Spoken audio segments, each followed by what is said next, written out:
السلام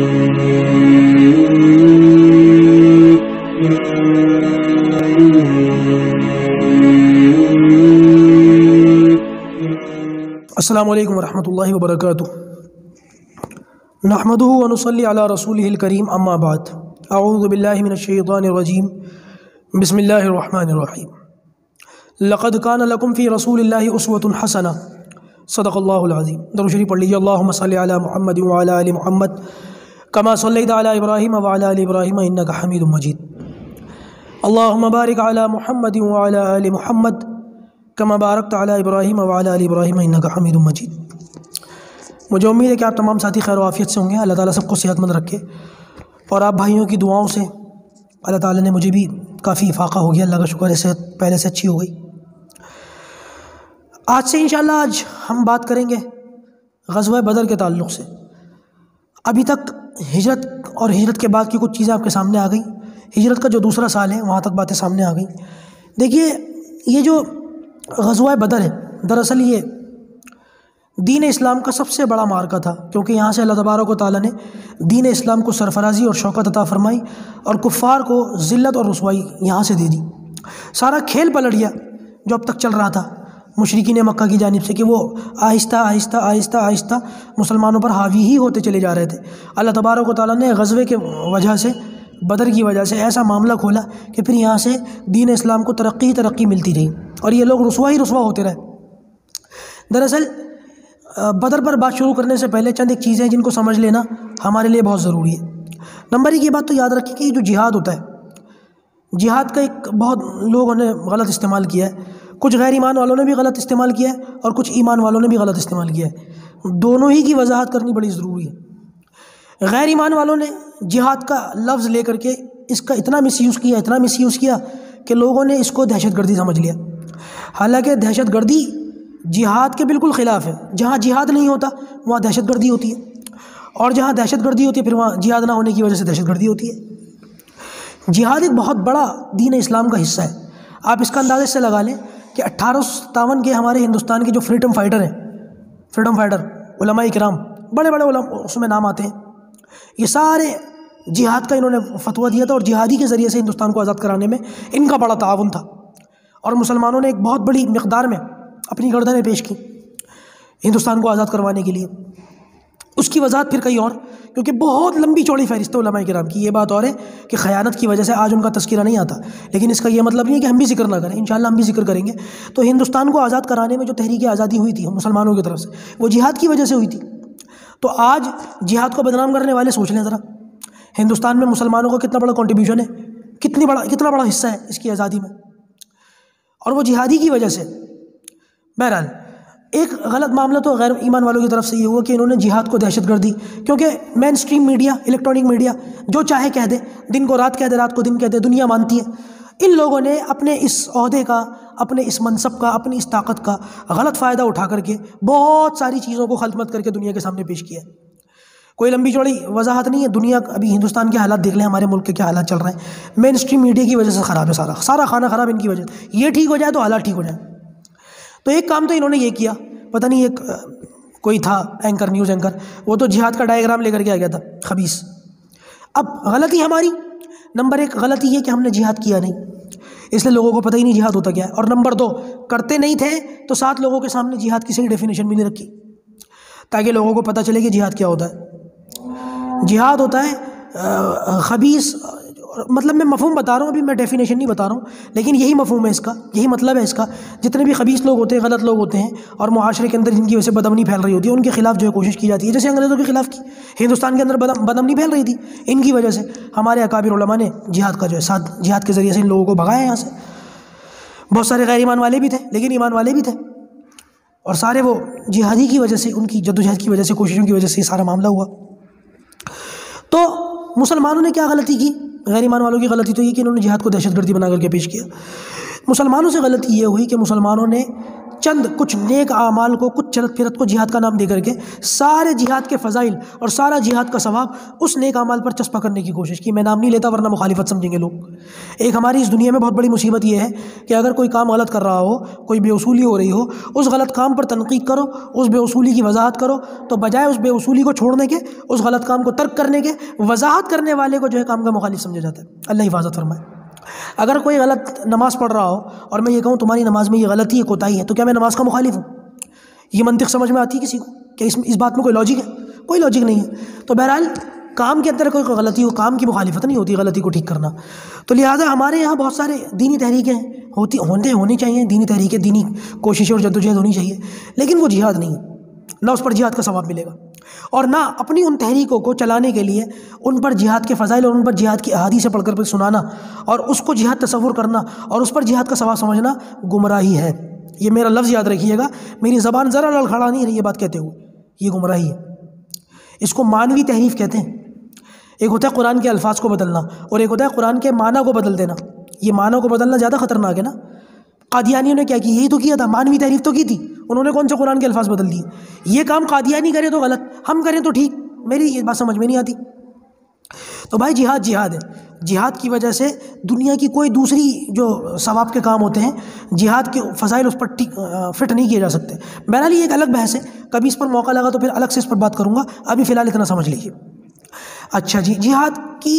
دو قسمیں یاد رکھیے گا، ایک قسم تو ہے اقدامی اور ایک ہے دفاعی۔ اقدامی یعنی کہ ایسا جہاد کہ جب مسلمانوں کی طرف ہی سے پہل کی جائے، یہ بھی ہوتا ہے۔ قرآن مجید کے اندر اس کی خوب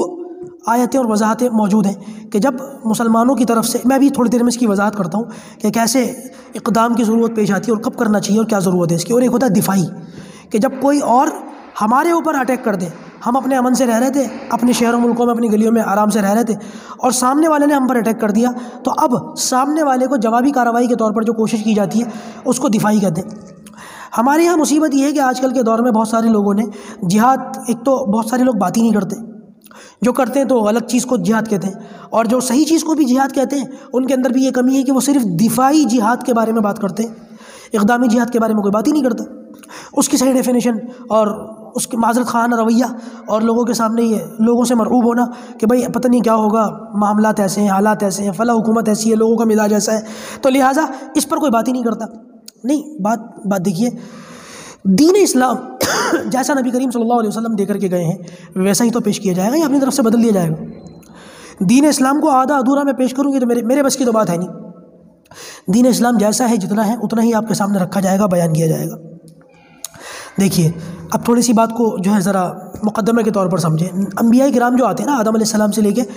حضرت محمد رسول اللہ صلی اللہ علیہ وسلم تک جتنے نبی آئے ہیں وہ سارے مشفق تھے، مہربان تھے، شفیق تھے، انسانیت کا بھلا چاہتے تھے، انسانیت کو بھلائی کا، خیر کا جو ہے پہلو سمجھاتے تھے، خیر کی دعوت دیتے تھے، بھلائی اچھے کاموں کی طرف بلاتے تھے اور برے کاموں سے روکتے تھے۔ یہ نبیوں کا مشغلہ تھا، یہ نبیوں کا کام تھا۔ لہٰذا کبھی بھی نبیوں کی جانب سے اس قسم کی کوئی بات نہیں ہوئی۔ ہاں، جب نبی کوئی دعوت دیتے ہیں، دین کی بات کرتے ہیں، لوگوں کو حق کی طرف بلاتے ہیں، صحیح بات کی طرف بلاتے ہیں، اور لوگوں میں پھر نبیوں کی مخالفت شروع ہو جاتی ہے۔ بعض لوگ تو وہ جو کلمہ پڑھ لیتے اور بعض لوگ وہ ہیں جو کلمہ نہیں پڑھتے، نبیوں کی دعوت پر ایمان نہیں لاتے، ہر دھرمی پر اتر آتے ہیں، چہ جائے کہ نبیوں کو ستانا شروع کر دیتے ہیں، بعض مرتبہ تو انبیاء کو قتل کرنے تک کی نوبت آئی ہے۔ زکریا علیہ السلام اور یحییٰ علیہ السلام کی مثالیں ہمارے سامنے موجود ہیں۔ تو لہٰذا جب نبیوں کو اپنی دعوت کے رستے میں رکاوٹ محسوس ہو، اور جب یہ نبیوں کو لگے کہ ہاں اب بہت سارے لوگ ایسے ہیں جو خود تو ایمان نہیں لا رہے ہیں لیکن دوسروں کے ایمان لانے میں یہ رکاوٹ بن رہے ہیں، دوسروں کے راستے کا یہ روڑا بن رہے ہیں، تو لہٰذا پھر نبیوں کے معاملات ہم نے دیکھے، نوح علیہ السلام سے لے کے عیسیٰ علیہ السلام تک کے معاملات آپ دیکھ لیجئے کہ جو ہے پھر قوم نے اگر نہیں مانا تو پھر قوم پر آسمانی عذاب بھی آیا، اور بعض مرتبہ اللہ تعالیٰ کی طرف سے نبیوں کو یہ حکم ہوا کہ آسمانی عذاب تو نہیں آئے گا، اب آپ سزا دیں گے۔ دراصل علماء نے اس کی وضاحت یوں کی ہے کہ اگر دنیا کے اندر نبیوں پر ایمان لانے والوں کی تعداد تھوڑی ہو، آٹے میں نمک کے برابر ہو، اور ایمان نہ لانے والوں کا معاملہ دوسرا ہو، وہ زیادہ ہو تعداد میں، تو پہلے اسی صورت میں اللہ تعالیٰ غیر ایمان والوں کو آسمانی عذاب کے ذریعے سے سزا دیتا ہے، جیسے فرشتے کی چیخ آنا، پانی کا آنا، زلزلے کا آنا، آسمانوں سے پتھروں کی بارش ہونا۔ یہ معاملات ایسے تھے کہ ایمان لانے والوں کی تعداد کم تھی اور غیر ایمان والوں کی تعداد زیادہ تھی، تو لہٰذا اللہ تعالیٰ نے آسمانی عذاب کے ذریعے سے ان لوگوں کو سزا دی۔ اور اگر نبیوں پر ایمان لانے والوں کی تعداد اچھی خاصی ہو جائے، غیر ایمان والوں کے مقابلے میں کچھ 19-20 کا بھی فرق ہو، یعنی کہ مقابلے کی کوئی فضا ہو سکتی ہو، ٹکراؤ کا کوئی معاملہ ہو سکتا ہو، تو پھر اللہ تبارک و تعالیٰ آسمان سے عذاب نازل نہیں فرماتے، بلکہ یہ جو غیر ایمان والے ہوتے ہیں اور لوگوں کے رستے میں رکاوٹ بن رہے ہوتے ہیں، اللہ تبارک و تعالیٰ ایمان والوں کو حکم دیتے کہ اب تم جہاد ہی کے ذریعے سے ان کو جو ہے سزا دو، کیونکہ اب یہ خود تو ایمان نہیں لا رہا ہے۔ جہاد اس لیے نہیں ہوتا کہ زبردستی ایمان قبول کروایا جائے، نہیں، لا اکراہ فی الدین، دین میں زبردستی نہیں ہے، زبردستی کسی سے کلمہ نہیں پڑھوایا جائے گا، لیکن دنیا کے اندر جو دین اسلام کا نفاذ ہونا ہے، شریعت کا نفاذ ہونا ہے، اس کے راستے میں تم رکاوٹ مت بنو۔ اگر تم کلمہ نہیں پڑھتے تو کوئی بات نہیں، تم سے زبردستی نہیں کی جائے گی، لیکن اگر دین اسلام کی بات کو دوسروں تک پہنچانے میں، دین اسلام کا مزاج دنیا کے اندر قائم ہونے میں تم رکاوٹ بنو گے، تو پھر اس رکاوٹ کو دور کرنے کے لیے اللہ تبارک و تعالیٰ نے ذریعہ دیا جہاد کا۔ یہ ہوتا ہے معاملہ کہ جب بہت سارے لوگ حد سے گزر جائیں، دیکھیں دنیا کے اندر کیا حالات ہیں، لوگ نبی کریم صلی اللہ علیہ وسلم کا کارٹون بنا رہے ہیں، قرآن مجید کو جلا جلا کر کے ٹوائلٹوں میں بہا رہے ہیں، اور ہم لوگوں نے حکمتوں کا دامن پکڑ رکھا ہے، ہم لوگوں نے جو ہے پھر وہ صبر اور پتہ نہیں کس کس چیز کو، اپنی بزدلی کو حکمت اور مصلحت کا نام دے رکھا ہے۔ اب جہاد کا یہ مطلب بھی نہیں ہے کہ بالکل ہی آپے سے باہر ہو جاؤ اور اپنے ملک کے قوانین کا جو ہے خیال نہ کرو اور شر پھیلا دو اور فتنہ پھیلا دو اور ایک بدعنوانی آ جائے، یہ مطلب نہیں ہے جہاد کا۔ بہت ساری چیزیں ہوتی ہیں جو بالکل ڈسپلن اور منظم طریقے سے ہوتی ہیں، یہاں پر اس کی وضاحت کا موقع نہیں ہے۔ تو لہٰذا پھر یہی معاملہ ہے کہ مسلمان اگر تعداد کے اندر تھوڑے وہ برابر سرابر ہوں تو اللہ تبارک و تعالیٰ ان کے ذریعے سے پھر ان کو سزا دلوا دیں، اور اگر مسلمان جہاد وغیرہ کو ترک کر دیں اور غیر ایمان والوں کو جو لوگوں کے راستے میں، دیکھیے غیر ایمان والے بھی دو طرح کے ہوتے ہیں، ایک تو وہ ہوتا ہے جو ذرا جو ہے ہمارے ساتھ امن سے رہتا ہے، پیار محبت سے رہتا ہے، پڑوس ہمارے رہتا ہے، ہمارے کام آتا ہے، ہم اس کے کام آتے ہیں، ان کے خلاف جہاد نہیں ہے۔ جہاد تو ان کے خلاف ہے جو دین اسلام کے تعلق سے لوگوں کے اندر جو ہے غلط باتیں پھیلاتے ہوں اور دین اسلام کو بدنام کرتے ہوں، دین اسلام کا مذاق اڑاتے ہوں، شاعر اسلام کا مذاق اڑاتے ہوں۔ پھر ایسے لوگوں کے سد باب کے راستے کیا ہیں آپ مجھے بتا دیں؟ مسجد میں لا کے بات کریں گے یا ان کے لیے تہجد میں بیٹھ کے دعا کریں گے؟ ایسے نہیں ہوتا۔ جو لوگ کہتے ہیں لاتوں کے بت باتوں سے نہیں مانتے، یہ معاملہ ہے ان کا۔ چلیے بہرحال غزوہ بدر کے تعلق سے تو بات آج نہیں آ سکے گی، لیکن کچھ چیزیں جو غزوہ بدر سے پہلے پیش آئیں۔ دیکھیے جو بڑا مارکا ہوا ہے وہ غزوہ بدر ہی ہوا ہے، لیکن اس مارکے سے پہلے 7-8 چھوٹے چھوٹے مارکے ہوتے رہے ہیں، ان کا ذکر میں آج کر دوں، پھر انشاءاللہ غزوہ بدر کے تعلق سے کل بات شروع ہو جائیں گی۔ نبی کریم صلی اللہ علیہ وسلم نے جب مدینہ میں ہجرت فرمائی ہے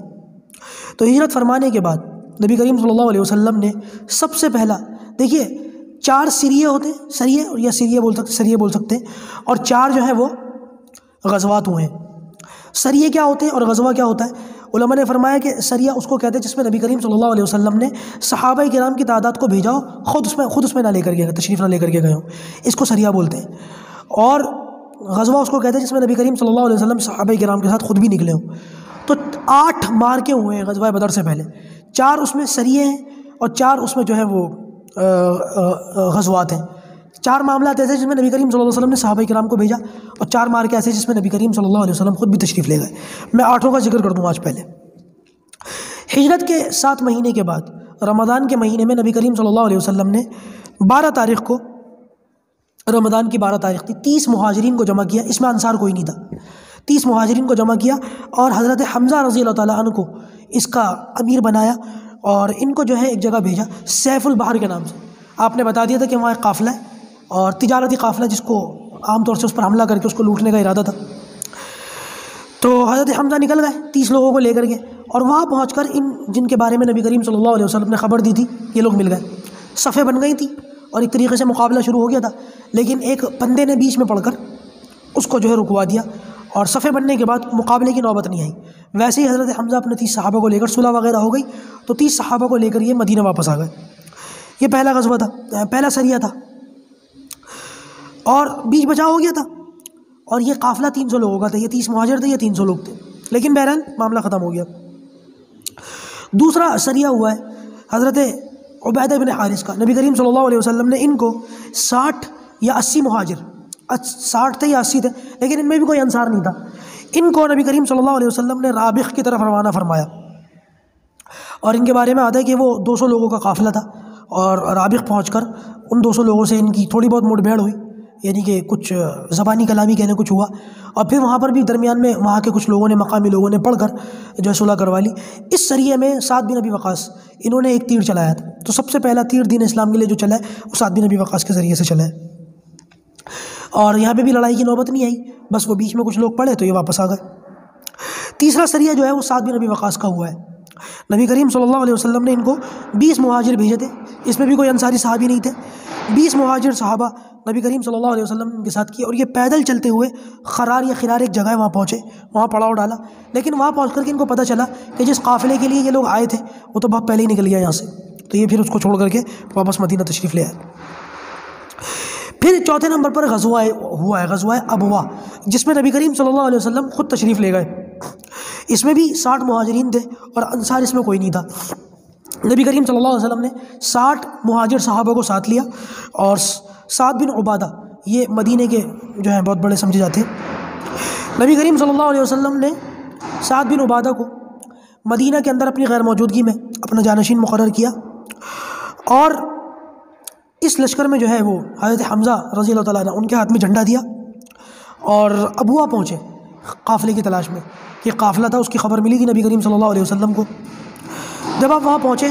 تو آپ کو پتہ چلا کہ قافلہ نکل گیا۔ اس قافلے کی اللہ کے رسول کو وحی کے ذریعے سے خبر ملی تھی، لیکن قافلہ نکل گیا تھا، تو نبی کریم صلی اللہ علیہ وسلم کا اس سفر میں بنو زمرہ ان سے ملاقات ہوئی، ان سے صلح ہوئی۔ بنو زمرہ سے یہ صلح ہوئی تھی کہ آج سے تم ہمارا ساتھ دو گے، تم ہمارے معاون ہو، اور ہمارے جو دشمن ہیں ان کا ساتھ نہیں دو گے، ان کی مدد نہیں کرو گے۔ تو بہرحال ان سے کچھ معاہدہ ہوا اور یہ مدینہ واپس آ گئے۔ پانچویں نمبر پر پھر غزوہ بوات ہوا ہے، اس میں نبی کریم صلی اللہ علیہ وسلم خود تشریف لے گئے، اور اس میں بھی وحی کے ذریعے سے نبی کریم صلی اللہ علیہ وسلم کو اطلاع ملی تھی۔ آپ صلی اللہ علیہ وسلم نے 200 صحابہ کرام کو ساتھ لیا، یہ وضاحت نہیں ملتی کہ اس میں انصار تھے یا نہیں، بس 200 کا لفظ ملتا ہے کہ 200 لوگوں کو ساتھ لیا، اور حضرت عثمان ابن مظعون کو، عثمان ابن مظعون یہ بہت پرانے صحابہ میں سے، انہوں نے حبشہ کی بھی ہجرت کی تھی اور پھر مدینہ کی بھی ہجرت کی۔ ان کو نبی کریم صلی اللہ علیہ وسلم نے مدینہ میں اپنا جانشین مقرر کیا اور بوات کی طرف تشریف لے گئے۔ وہاں پہنچ کر کے پتہ چلا کہ یہ قافلہ بہت پہلے ہی نکل گیا تھا۔ آپ صلی اللہ علیہ وسلم واپس، کیونکہ مقابلے کی پھر نوبت نہیں آئی، مدینہ واپس آ گئے۔ چھٹے نمبر پر نبی کریم صلی اللہ علیہ وسلم کو یہ غزوہ تھا، اور اس میں بھی اللہ کے رسول کو پتہ چلا تھا کہ مکے سے ایک قافلہ تجارت کے لیے شام جا رہا ہے۔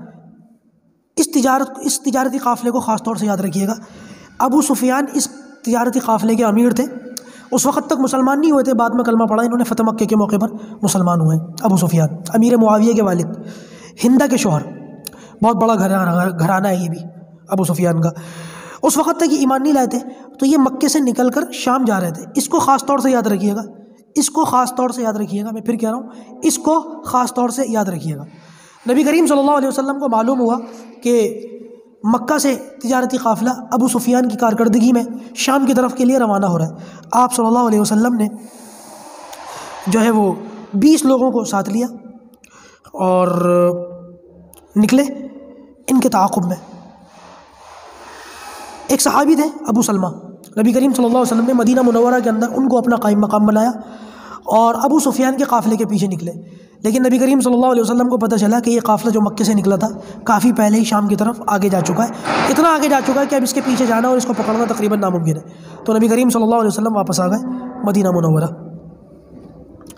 اس کے بعد 7ویں نمبر پر